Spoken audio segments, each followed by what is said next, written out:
Welcome to Animal Atlas. Come with us around the globe and explore the animal world and its jungle animals and desert creatures.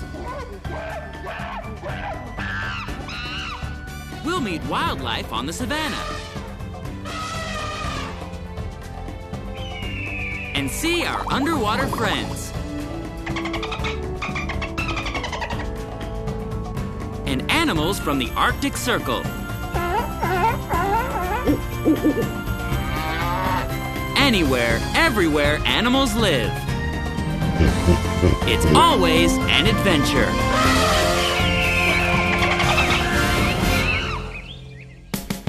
Today on Animal Atlas,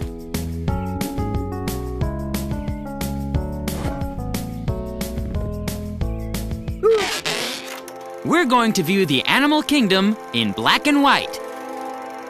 No, not like the old movies, before Technicolor saturated the screens. Animals who are black or white. Or black and white. It's true, nature abounds in color. The sea and the sky are hues of blue, while green, green, is probably Mother Nature's favorite color of all. In every shade and texture. Shades of brown, from rich chocolatey soil, to deep dark mud, to light desert sand, to pale tree bark, to deep russet tree limbs. Trees are towering testaments to nature's preference for all things verdant green and fertile brown. In addition, under nature's watchful eye, flowers and shrubs are free to run riotous with color. But many animals are radiant with color too, from parrots of the rainforests to fish from the tropics. Though brown and green coats, shells, and hides are plentiful too. In a world so rich in color and patterns, so remarkable and varied and stunningly beautiful, why would nature drape any creature in plain dull black or plain unexciting white? Nature always has a good reason. We humans wear clothes that suit our moods, our style, or the weather. And we can change them at whim. Animals, unless they shed, or molt, or live like happy, naked mole rats, or haven't yet grown into their adult coats, have but one coat or skin, or scales, or feathers, whether monochrome, or two-tone, or multicolored, to take with them through the course of their life. Is this a fashion statement? No, more likely than not, an animal's color is linked to camouflage. What's camouflage? A means of concealment, appearing like you're part of the natural surroundings. Camouflage means hiding in plain sight, whether predator or prey. For example, on the African savanna, where golden grass predominates and trees aren't plentiful, the gazelle almost disappears into the background. But then, so does this big predator. That tawny monochromatic coat makes the lion nearly invisible in its African environment. In the same way the cougar's tan coat becomes a cloak of invisibility in the American Southwest. Many turtles and sliders have adopted pond water green as their camouflaging shell color. But then, the huge predator in the neighborhood also favors the same now you see me, now you don't coloration. Run for it! Many cold ocean-living fish are an unexciting silvery gray, but it's easier to blend in that way, though the local predators think the same way. But solid coloring isn't the only camouflage game in town. Just ask a number of the big cats. A tiger's stripes help it to blend in with the light and shadow areas created by tall grass. The golden brown coloring is similar in hue to the grass, while the dark stripes merge with the darker shadows. Hey, anybody see where the tiger went? Whew, there he is. He just went for a little swim. Spots and rosettes and a number of wildcat variations act almost in the same way, though the dramatic fur coats of jaguars and leopards stand out against a solid background. When these animals are in dappled tree-shaded sunlight, like this cheetah demonstrates, it virtually becomes one with its environment and almost becomes invisible. A master of camouflage. As we see here, even in the bright sun, the cheetah blends right in. Then how can white possibly be a useful color? Well, white is excellent camouflage for those who live where there's a lot of snow. Just ask the gray wolf. Yes, this widespread canid is called gray, but these animals can be gray, or tan, or white, or a little bit of all three. Gray wolves are also called timber wolves, and those who live in the far north are called Arctic wolves. Wolves, hares, and some foxes know, in the wintertime, in the north, white is the best camouflage. White is a color favored by a lot of birds, from familiar shorebirds to egrets and storks and penguins. Hey, you might be saying, most of these birds don't live in the snow. But think of this.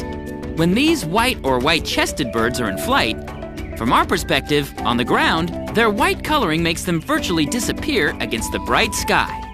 Is that camouflage? It sure works that way. For some animals, of course, coloration camouflage is not an issue. Just ask a big pink flock of flamingos. When we come back to Animal Atlas, we'll look closer at the color black in the animal kingdom. But first, let's see if you can guess this animal fact. White alligators, A, live where it snows. B, are made of plastic. C, are a separate species of alligator. Or D, would probably not survive in the wild.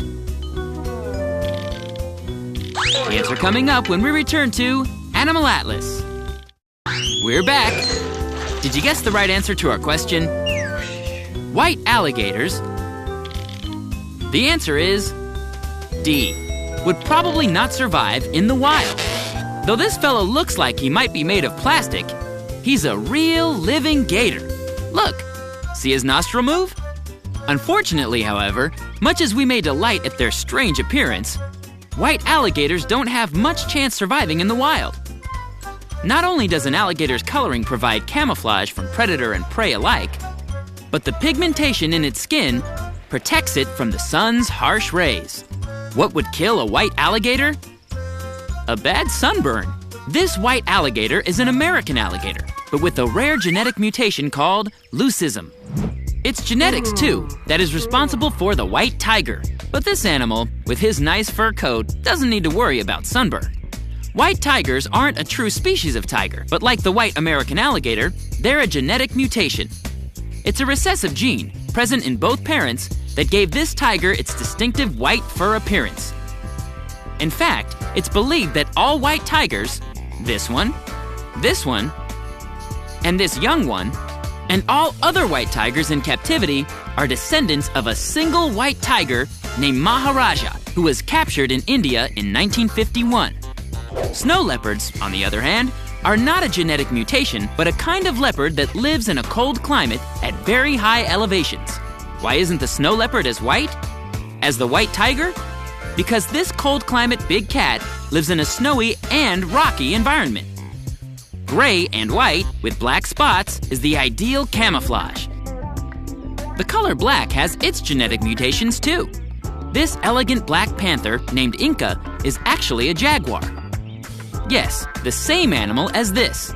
But Inca is a melanistic jaguar, which means he has a recessive gene mutation that results in an excessive amount of the black pigment melanin, though he may look pure black. If the sun hits his coat just the right way, his jaguar spots are clearly visible. There are melanistic leopards too. Here's a leopard we can recognize, spots and all. Here's Jamaica, an Asian black leopard, looking regal and content from her vantage point atop this log. Interestingly, Jamaica the melanistic leopard makes her home with none other than a descendant of Maharaja the white tiger. Black and white in harmony. But wait a minute, are we saying that animals who are purely white or black are all mutants? No. The great songster of the rainforest, the siamang, for one, would take exception to that. As would the beluga whale. It's true that sometimes seeing something we're familiar with in a color we're not expecting can be a little bit shocking. But pure white or pure black needn't be so startling. No, black and white exist naturally and normally. Here's a white swan. Here's a black swan. Here's a fluffy little baby swan called a cygnet. Of course, sometimes an animal's name is not all it's cracked up to be. Here's an American black bear. This animal has a brown nose and can be dark brown in color. Why is he called a black bear? To distinguish him from the brown bear, of course. Yes, he's more black than brown, but it's really other factors, such as size and build, which distinguish these two giants. Here's a black rhinoceros. Here's a white rhinoceros. Want to see that again? Black rhino, white rhino. And just for contrast, here's an Indian rhinoceros. No, your eyes aren't deceiving you. All rhinos are varying shades of pachyderm gray, much like the elephant or the hippopotamus. White for these rhinos refers to the Dutch word for wide, not their color. These grazing animals have wide, square lips, as opposed to the black rhino, whose lips are much narrower and better suited to a browsing animal, who not only grazes, but plucks leaves from trees. That explains why the white rhino isn't white. But why isn't the black rhino black? This powerful animal wasn't named for its color either, but for the place where he was discovered, the Black Umfolosi River in Africa. Confusing? The world is never purely black and white, but shades of gray. Just ask any rhino, whether white, black, or Indian. Gray is good in rhino world. Well, at least the great white bear of the north, the polar bear, is white, right? Not exactly. This largest living carnivore only looks white. Actually, the polar bear's coat is colorless. Each hair is really a transparent hollow tube. The sun's rays pass through the hollow hairs and hit the bear's skin, warming the animal with nature's version of solar heating. When sunlight bounces off the hair, it makes the bear look white. Take a close look at the polar bear. See the color of his nose? And the color of his feet? The polar bear's skin is black, the best color for absorbing the warmth of the sun. Not a bad idea when, in the wild, you make an ice floe your home. So this polar bear just might be considered the true black bear. Sorry, but it's the truth. Interestingly, the polar bear is actually descended from the brown bear. It was a brown bear who kept heading north. Oh my, this is getting confusing, isn't it? When we come back to Animal Atlas, we'll meet some black and white animals. But first, let's see if you can guess this next animal fact. Not all penguins A. Can swim. B. Are black and white. C. Are flightless. Or D. Eat fish. Don't go away. The answer coming up right after this on Animal Atlas. We're back. Did you guess the right answer to our question? Not all penguins. The answer is B. Are black and white. All of the 17 or so type of penguins can swim. And the bulk of any penguin's diet consists of fish, which in the wild they would catch on their own. Though here, at the aquarium, room service is available. No penguin can fly, so all penguins are as flightless as an ostrich. Though this is not a rare sight. No, this penguin is not trying to take to the air. Wing flapping is a way the penguin cools itself down. Either that, or taking a dip. What's an ideal penguin temperature? A bracing 38 degrees. All penguins can swim, of course, since how else are they going to catch fish, at least in the wild? Though we are used to seeing black and white penguins, or black and white birds with a splash of color, the distinguished, even elegant king penguin favors a dove gray coating of sleek feathers. But yes, black and white are the colors most penguins prefer. From rockhoppers to gentoo to the black-footed penguin. Their black and white feathers are actually a form of camouflage called countershading. Animals who have countershading have different colors on their backs and stomachs. Dark on the back, light on the stomach. Both sharks and dolphins are countershaded too. But the contrast is less because their backs and stomachs are a shade of gray. Penguins look so striking to us and so very clearly black and white because they are often standing vertically. But here's a nesting penguin, see? The black and white feathers aren't in such contrast when the bird is lying down. Countershading is an effective camouflage for an animal that spends a lot of time in the water. The dark feathers on their backs camouflage them from predators above, and the white stomach feathers hide them from predators swimming below. We may think that penguins are clad in feather tuxedos, but what they're really doing is playing it safe, penguin style. In terms of black and white, some animals are named to tell it like it is. The black and white colobus, for example, is a gorgeous and contemplative monkey from Africa, with black fur, a white beard, and a distinctive white mantle of long hair over its shoulders and down its back, and that long white tufted tail, very distinguished. The black and white ruffed lemur is exactly that. Some animals are famous for being black and white. The skunk, for one, everyone recognizes that stripe. The giant panda takes black and white to a new level. This cuddly-looking bear from mountainous China, with its black ears, eye patches, muzzle, legs, and shoulders, has one wondering if it's a white bear with black markings or a black bear with white patches. Why the unusual coloring? You've probably guessed it. Many speculate that the panda's bold coloring is effective camouflage where it lives, in shade-dappled, snowy, and rocky surroundings. Black and white isn't just attractive countershading camouflage, however. Stripes and spots can also act as what's called disruptive coloration. Who's best to demonstrate this concept? The master of black and white stripes, of course, the zebra. Disruptive coloration helps break up an animal's outline. Here's a group of zebras. If you squint, it's hard to tell where one zebra ends and the next begins. Here's a zebra practicing his running skills. Just imagine if this were a herd of zebras, all running together. Just the stripes on this one animal, moving like they are enough to make you dizzy. But what if this herd was moving at full gallop? If you were a predator, like this lioness, you wouldn't be able to focus on the zebra you've marked for your meal. Better to take a nap than invite a disruptive coloration dizzy spell, right? Are there any black and white animals whose black and white coloring isn't about camouflage? Sure, Oreo the llama can attest to that. He was bred for his spots, not so that he could hide, but because we humans tend to like spots. In fact, there are a lot of domestic animals who take black and white seriously. Goats, for one. But the hands-down winner of the black and white domesticated category?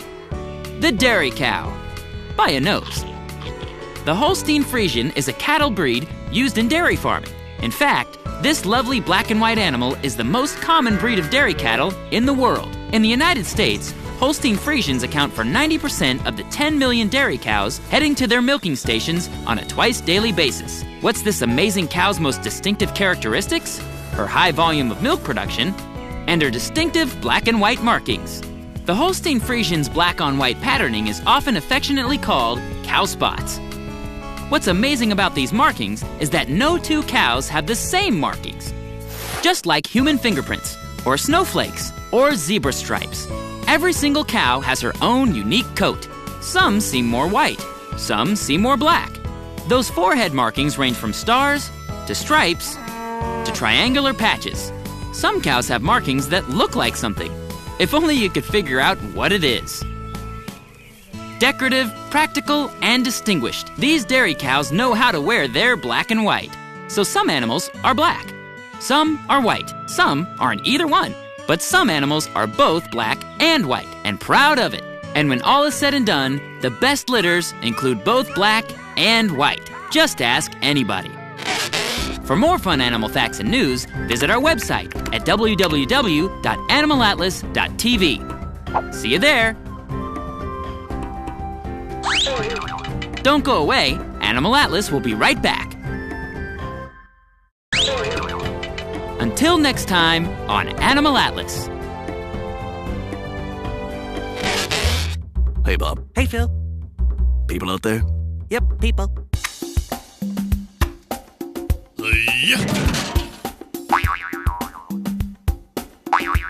Ring around the rosy. I'm dizzy. Got him. To be or not to be?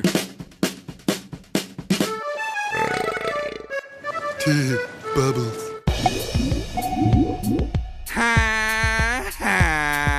And they're off.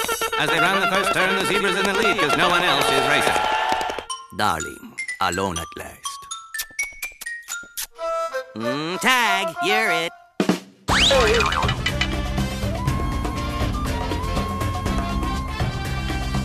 Once again, we've traveled the globe from North and South America to Africa and Asia to Australia and every fascinating place in between.